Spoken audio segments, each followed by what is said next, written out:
नमस्कार। कभी सोचा है कि एक तेज गेंदबाज की गेंद से लेकर अंतरिक्ष में घूमते ग्रहों तक हर चीज जो हिलती है उसके पीछे का विज्ञान क्या है?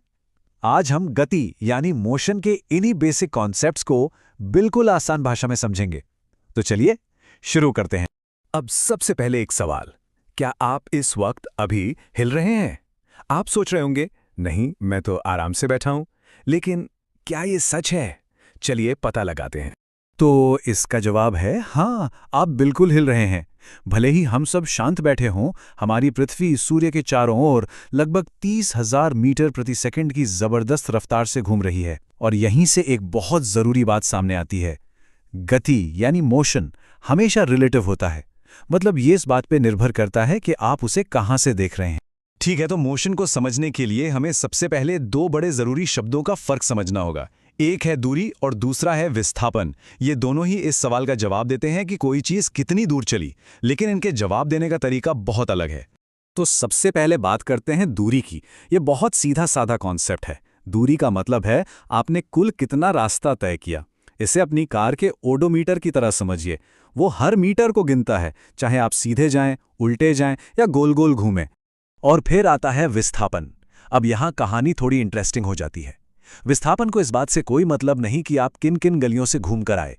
ये तो बस आपके स्टार्टिंग पॉइंट और एंडिंग पॉइंट के बीच की सबसे छोटी सीधी दूरी है। और सबसे जरूरी बात, इसमें दिशा यानी डायरेक्शन भी शामिल होता है। आइए इसे शॉन्टी के इस उदाहरण से समझते हैं। देखिए, शॉन्टी को बबीता के घर जाना है। वो गलियों से घूमता हुआ गया और उसने कुल 20 मीटर का रास्ता तय किया। तो ये हो गई उसकी दूरी। लेकिन अगर हम उसके घर से बबीता के घर तक एक सीधी लकीर खींचें तो वो सिर्फ 10 मीटर है। तो ये 10 मीटर हुआ उसका विस्थापन। देखा आपने कितना बड़ा फर्क है। यहां कुछ और उदाहरण देखिए। बाईं तरफ कोई 15 मीटर आगे गया और 10 मीटर वापस आया, तो कुल दूरी हो गई 25 मीटर। लेकिन विस्थापन, वो तो स्टार्टिंग पॉइंट से सिर्फ 5 मीटर दूर है। दाईं तरफ शोंटी 3 मीटर चला, फिर 4 मीटर मुड़ गया, तो दूरी हुई 7 मीटर। लेकिन विस्थापन, जो कि सीधी रेखा है, वो सिर्फ 5 मीटर है। और अब देखिए सबसे मजेदार केस। ये एथलीट एक ट्रैक पर पूरा चक्कर लगाता है। उसने 88 मीटर की दौड़ लगाई, तो उसकी दूरी हुई 88 मीटर। लेकिन क्योंकि वो वापस वहीं आ गया जहां से उसने शुरू किया था, उसका विस्थापन 0 है, बिल्कुल 0। सोचिए, इतनी मेहनत की पर फिजिक्स के हिसाब से वो कहीं गया ही नहीं। तो एक बार फिर से साफ साफ समझ लेते हैं। ये जो घुमावदार रास्ता है, ये है दूरी। और ये जो स्टार्टिंग और एंडिंग पॉइंट के बीच की सीधी लाइन है, ये है विस्थापन। दूरी में सिर्फ नाप होती है, जबकि विस्थापन में नाप के साथ साथ दिशा भी होती है। ठीक है, तो दूरी और विस्थापन तो अब साफ हो गया। चलिए अब इस कहानी में एक और चीज जोड़ते हैं, वो है समय। जैसे ही हम समय को शामिल करते हैं, हमारा सवाल बदल जाता है। अब हम पूछते हैं, कोई चीज कितनी तेजी से चल रही है। और यहां भी बिल्कुल वैसी ही जोड़ी बनती है। जैसे दूरी और विस्थापन भाई भाई हैं, वैसे ही चाल और वेग हैं।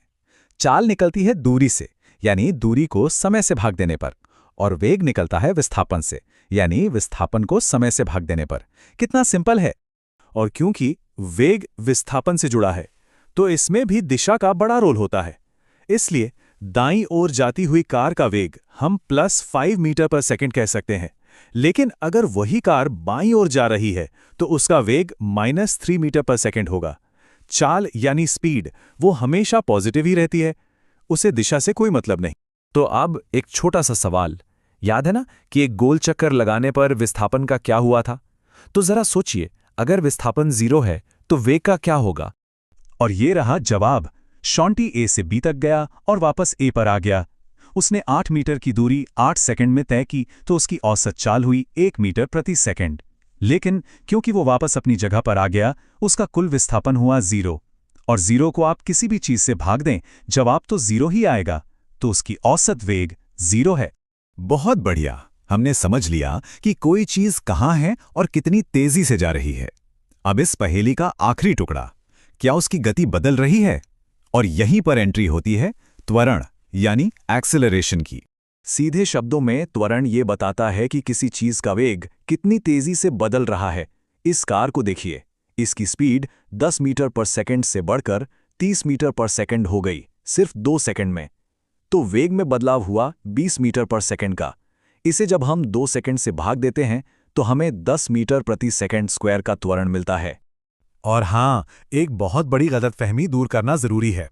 त्वरण का मतलब सिर्फ रफ्तार बढ़ाना नहीं होता, क्योंकि वेग में स्पीड और दिशा दोनों हैं। इसलिए अगर आप धीमे हो रहे हैं या आप अपनी दिशा बदल रहे हैं, तब भी आप त्वरण कर रहे हैं।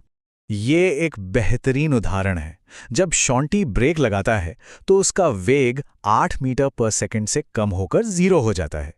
ये भी वेग में एक बदलाव है, इसलिए ये भी त्वरण है।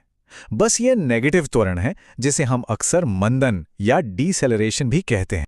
अब आप शायद सोच रहे होंगे कि ये सब तो ठीक है, लेकिन दूरी और विस्थापन या चाल और वेग के बीच का ये छोटा सा फर्क असल जिंदगी में इतना मायने क्यों रखता है?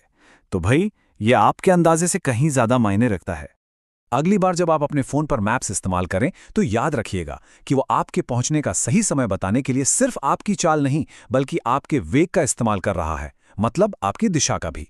गाड़ियों के एयरबैग सटीक त्वरण डेटा के आधार पर ही खुलते हैं। और हाँ, मंगल पर एक रोवर को उतारने के लिए भी इन्हीं बेसिक सिद्धांतों की एकदम सटीक समझ जरूरी है। तो मैं आपको इस आखिरी सवाल के साथ छोड़ जाता हूं। सोचिए, एक कार एक मोड़ पर 30 किलोमीटर प्रति घंटे की एक जैसी चाल से मुड़ रही है। उसकी चाल तो नहीं बदली, तो क्या वो त्वरण कर रही है? आज हमने जो कुछ भी सीखा है, उसके आधार पर इसका जवाब आपको शायद हैरान कर दे। इस पर जरूर सोचिएगा। देखने के लिए धन्यवाद।